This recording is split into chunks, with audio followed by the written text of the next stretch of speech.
Hello, and thank you to our podcast. We are going to be sitting down with the TCPA Czar and talking about what you need to do to pivot your lead gen efforts. I'm Lisa Light. I'm Chief Marketing Officer here at Convoso, and I am joined by the illustrious Eric J. Troutman of Troutman Amin. Eric, thanks for being with us today. You know, I'm very rarely called illustrious these days, so thank you. And you actually are looking illustrious, if not transcendent. Great to be with you. Well, thank you. It was great to have you at the Convoso Lead Gen Regional Roadshow, which happened earlier this week, and it's great to sit down with you again today.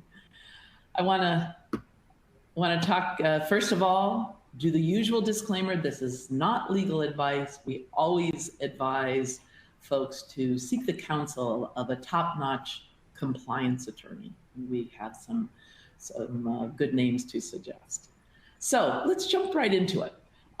Today, we're really faced with a lot of hurdles in the regulatory environment, a lot of unknowns in terms of what's coming next. But we wanted to talk with Eric and talk about what can be done now in terms of supporting compliance. So, Eric, I know we've got a number of things. Tell us what can folks do in this current environment to be as maximally compliant? So there's a couple of things going on right now as we talked about at the roadshow.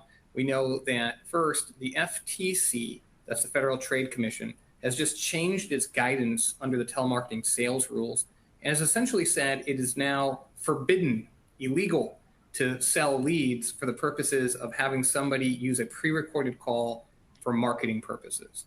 So if you are a lead seller, or if you are a company that makes outbound calls in order to sell leads, or you're a company that would like to sell something to a consumer, a lender or an insurance company, you can no longer use pre-recorded calls if you're going to send those calls to a lead, to something that you purchased from a third party. It doesn't matter, even if your name is on the form, or if it was just one name on the form, or if it was bought directly from somebody, you can no longer use a purchase lead to make an outbound pre-recorded call for marketing purposes.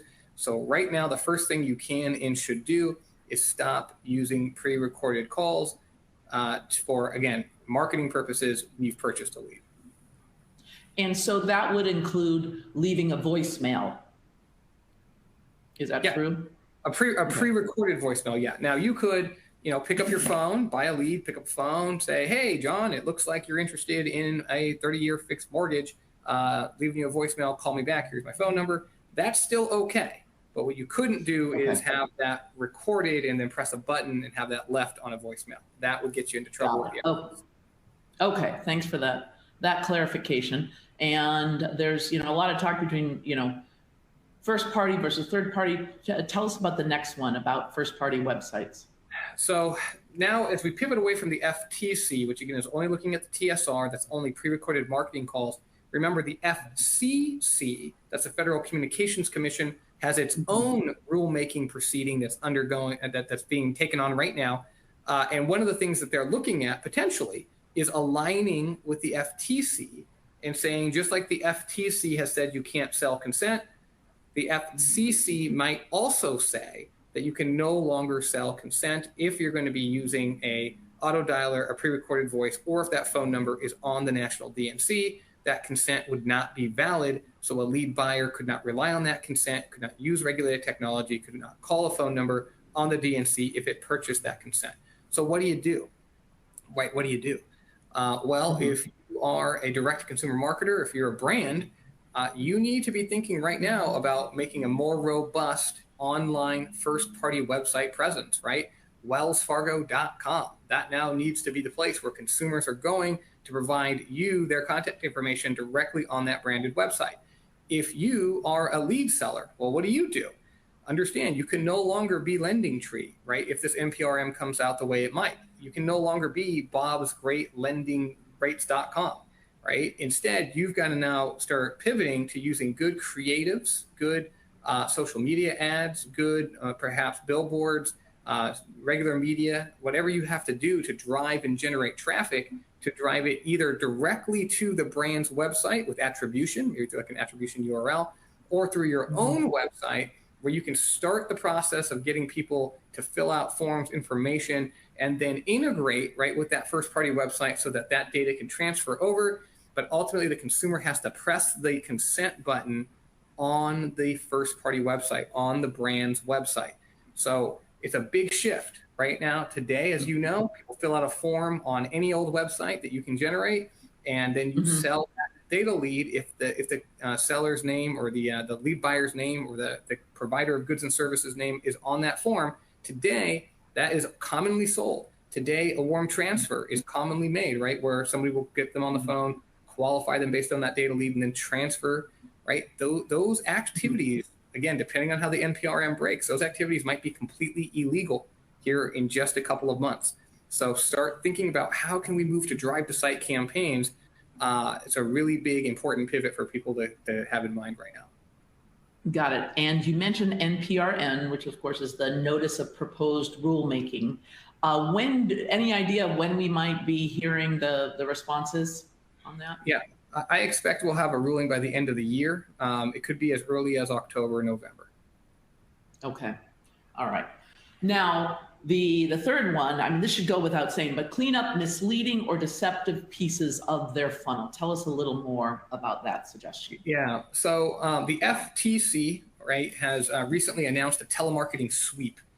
Traditionally, the FTC did very little around enforcement with regards to telemarketers and with regards to leads.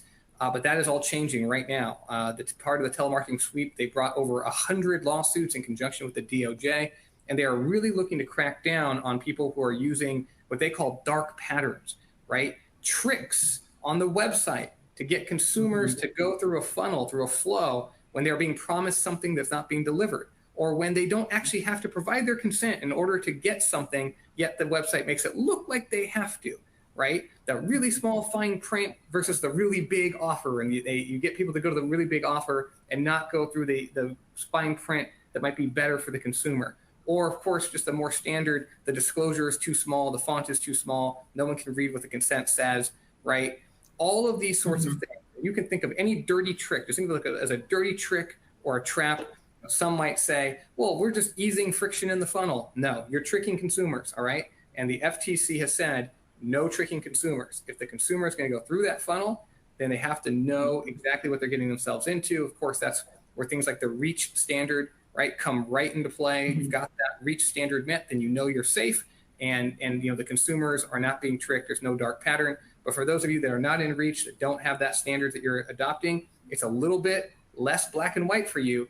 But you've really got to be thinking to yourself, am I tricking a consumer here? And if you are, you got to pull that out. I'm just telling you, you have to be vicious with yourself because the FTC is being vicious right now. These lawsuits, these consent orders, I mean, it is brutal. They are not messing around, guys.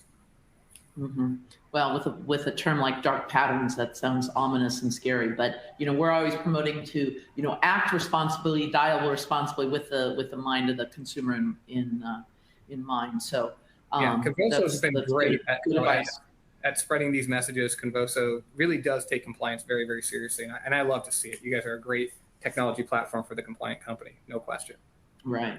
I was just on the phone earlier with our chief compliance officer and talking about how to get the word out on certain things. Okay, we're at the 8-minute mark. Take us home. What's the final recommendation? Well, there's lots going on out there. And again, this is not by any means a comprehensive list, but aside from the FCC and the FTC's incredibly important rulings and proceedings right now, we know the states are proliferating a ton of rules. And these rules have a lot of parts, right? There's hair all over these things. They're not quite the same. They're all a little different. They're really hard. They're kind of icky to get into, but sometimes you have to. But you've got to be paying attention, right? What state rules are applying to you? Are you using a dialer that's regulated by the state? Is the state that you're calling into, does it have its own DNC list? Are there established business relationship rules that protect you in that state? What does express written consent look like in that state? And importantly, are there restrictions in terms of the hours that you can call into that state and the number of times that you can attempt to make contact in that state? All of these things you have to keep in mind. But, I think sometimes there's vendor solutions that can help with at least some of that. Am I right?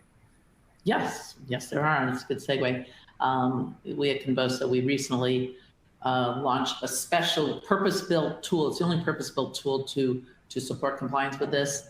It's we call it State Tracker, and it's to support and allow the capability to set up rules to govern compliance with all of the restrictions on the number of contacts within a given period, usually with a 24-hour period. And that's one of the things that with Florida, they came out with a really stringent rule, and then a lot of it got back down, rescinded. But the maximum of 3 contacts per a 24-hour period is still in place. And it lives on. It sure does. And it lives on in Oklahoma. It lives on in Maryland starting the 1st of next year. And there's other states that have those restrictions in place as well. So it's great that there is a solution out there to help people with this.